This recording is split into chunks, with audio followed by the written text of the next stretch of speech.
When the drafters of the Constitution of Kenya 2010 inked the provision on public vetting, they had a vision.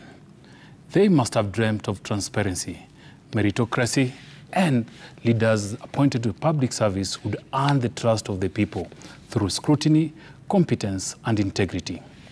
They imagined a process that respected the taxpayer, honored the Constitution, and lifted the dignity of public office. But today, what plays out in the National Assembly is anything but the vision. What was meant to be a rigorous exercise has been reduced to a hollow, predictable ritual. This week, I watched on television the vetting of the two cabinet nominees before the National Assembly's Committee on Appointment chaired by Moses Masika Wetangula. I cringed.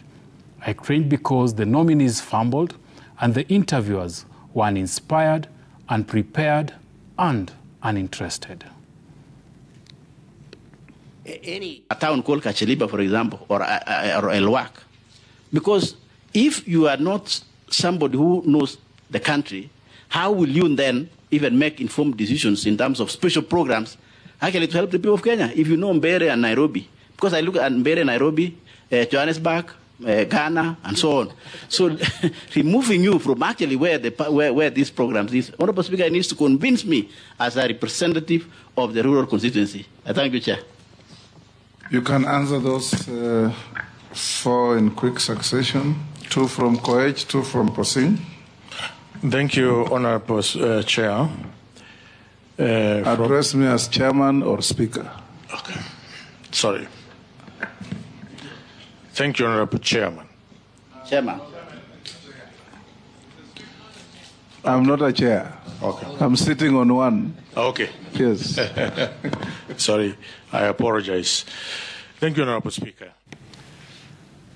Then I did something dangerous. I compared it to a vetting session in the United States Senate just a few months ago. Any court that is a court of law has to be able to recognize good from bad. And when you try to indict two people and show some type of moral equivalency in that regard, they're just barking up the wrong tree. And I think, unfortunately, we're going to have to rein them up. Your thoughts on that? Well, I think the ICC has done tremendous damage to its global credibility. First of all, it is going after a non-member state on the claims that I believe, in fact, I think just in the last 24 hours, the Israeli High Court filed an appeal before the ICC, even though it's not a member state.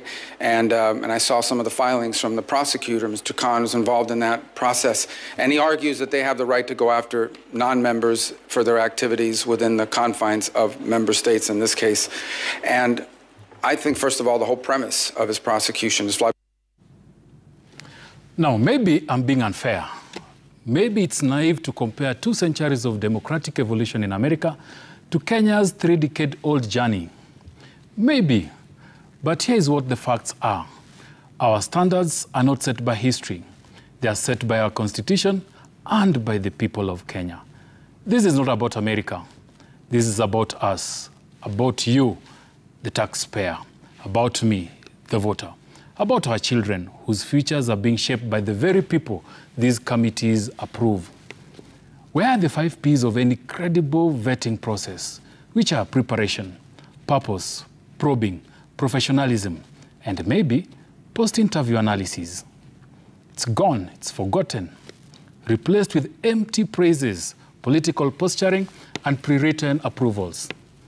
Since the 11th Parliament, when vetting exercises began, very few nominees have walked into those committee rooms and emerged vetted on merit. And when they did, often they outclassed the very people interviewing them.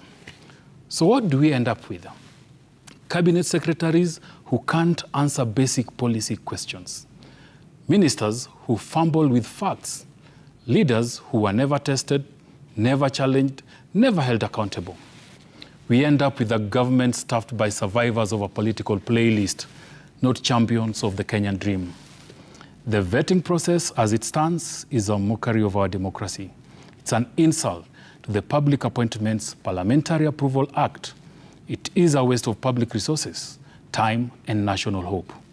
If Parliament cannot treat this process with the gravity it deserves, if our MPs cannot rise above the theatrics to demand competence, then let's call this what it is: a farce, a rubber stamp, and betrayal of the people. In fact, let's do away with the circus altogether. Let the president appoint his cabinet openly, directly, fully accountable to him or her, without pretending there's any real vetting going on. Because right now, all we are doing is lying to ourselves. And worse, we are failing Kenya. That is my bone.